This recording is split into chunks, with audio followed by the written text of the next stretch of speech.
बोल संतोषी माता की जय। गणेश दुलारी माता की जय। सबकी प्यारी मेरी माँ की जय। एक बुढ़िया थी, उसके 6 बेटा था। 5 कमाने वाला था, एक छोटा था, वो आलसी था। तो बुढ़िया माँ 6 बेटों की खाना बनाती और खाना खिलाती थी। 5 बेटों का पहले खाना खिलाती और बाद में बचा कुचा जो होता था सारा इकट्ठा करके छठे बेटों को कहते थे, बेटा आओ और खाना खा लो।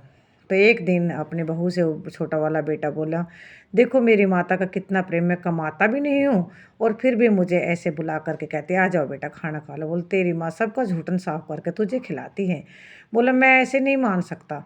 ऐसे करने से बुढ़िया का बेटा बोला कि मैं ऐसे नहीं, मैं एक दिन तो माँ मेरी तबीयत ख़राब है, पतला सा कपड़ा ओढ़कर सो गया और सोने के बाद में उसकी वो देखता रहा। 5 भाई आए, माँ ने उनको बड़े प्यार से आसन लगाया और खाना खिलाया।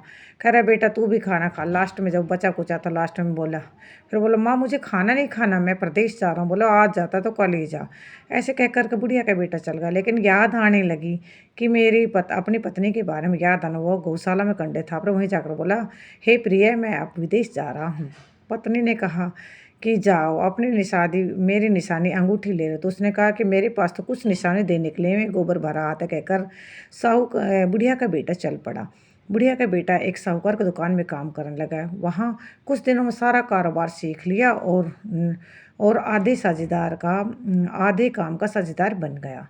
अब बुढ़िया माँ के बेटे की बहू बहुत दुखी रहने लगी। अब वो खेत में काम करती और वहाँ संतोषी माता का कोई व्रत करती। उसने दिखाई देखो उसे पूछने लगी, हे बहनों तुम किस देवता का व्रत करते हो? तो उन्होंने कहा कि मैं संतोषी माता का व्रत करते हैं। इससे बहुत ज़्यादा धन धान्य ऐश्वर्य तथा कोई हर मनोकामना पूर्ण होती है। तो बुढ़िया के बेटे ने संतोषी माता का व्रत किया कि हे संतोषी माता मेरा पति मुझे याद करो और मेरा पति का संदेश यहाँ तक आ और घर लौट आए। तो एक शुक्रवार क्या दूसरे शुक्रवार उसके पति का लेटर आया और उसका भेजे हुए पैसा भी आवश्यक था। संतोषी माता का अगले शुक्रवार को व्रत करके बोली, हे संतोषी माता मुझे पैसे और इससे पत्र से कोई काम, मुझे तो अपने सुहाग से काम, मुझे अपने स्वामी के दर्शन चाहिए। तो संतोषी माँ कहने लगी, अब ये भोले पुत्र इसको क्या जाने, चलो इसको याद दिलाने के लिए मैं जाता हूँ। तो सौपन में भी याद नहीं करता। तो संतोषी माता वहाँ जाकर कहने, ये साहू करके बेटा सोता है जागता? उसने कहा माँ सोता भी नहीं जागता हूँ, कहूँ क्या आज्ञा है? तो कहने लगे बेटा तेरी बहू बहुत दुख उठा रही है, तू घर जा। अरे माँ मैं कैसे जाऊँ, लेना देने का सारा हिसाब किताब मेरे ऊपर ही है। तो कहने लगे एक संतोषी माता का घी का दीपक जला और संतोषी माता का नाम लेकर के सारा कारोबार संपन्न करना। संतोषी माता का नाम लेकर के सारा कारोबार का नाम लेकर के अपना कारोबार शुरू करना। थोड़ी देर में क्या देखता, सुबह उठा तो उसने देखा कि संतोषी माता ऐसे दिखाई दी है। एक पड़ोसी कहने लगा कि अरे ऐसे दिखाई दी है तो इसमें क्या है, घी का दीपक जला करके बैठ जा। तो घी का दीपक जलाया, बैठ गया। सारा लेन देन हिसाब किताब चुक गया, सारा माल बिक गया। तो संतोषी माता की कृपा से घर जाने के लिए गहने कपड़े खरीदने लगा।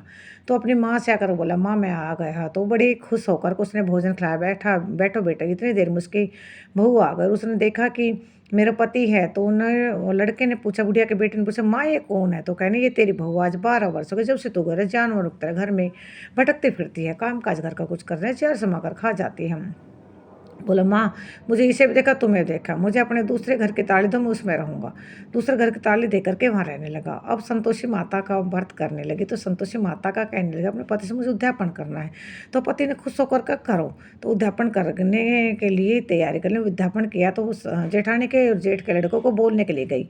उन्होंने स्वीकार किया और कहने लगे पहले ही तुम खटाई मांगना जिससे उसको उद्यापन पूरा ना हो। और लड़के जी खीर खीर पेट भर कर याद आता है हम कुछ खटाई खाना, तो खटाई खाने को दे दी, जिससे पैसे दे दो खटाई लाकर खाने का। संतोषी माता रुष्ट हो गई। संतोषी माता उसके पति को पकड़ के ले गई। तो वो रोने लगे, हे माँ ये क्या किया माँ? अब हंसा कर क्यों रुलाने लगे, हे माता हमारा अपराध क्षमा कर। जब संतोषी माता सोची ये भोली है बेचारी, उसको कहे कि तू अच्छे से उद्यापन करो और संतोषी माता का प्रसाद बना।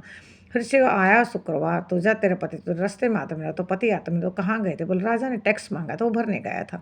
तो खिया अगले शुक्रवार आया तो उसने संतोषी माता का उद्यापन किया। माता का उद्यापन करने के बाद में उन्होंने लड़कों को जिमाया। तो उद्यापन के बाद में और जेठ के लड़कों को उन्होंने पहले ही बोला हमें खीर खाने में, तो खटाई हो रहा वो ब्राह्मणों को लड़कों को लाकर जिमाने लगी।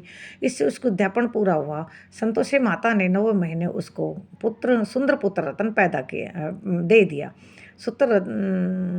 सुंदर पुत्र रतन दिया। संतोषी माता की कृपा से वो उस बेटे को लेकर के रोज मंदिर में जाते। संतोषी माता ने सोचा कि वह रोज आते, क्यों मैं इसके घर चलो, इसका आसरा देखो तो सही।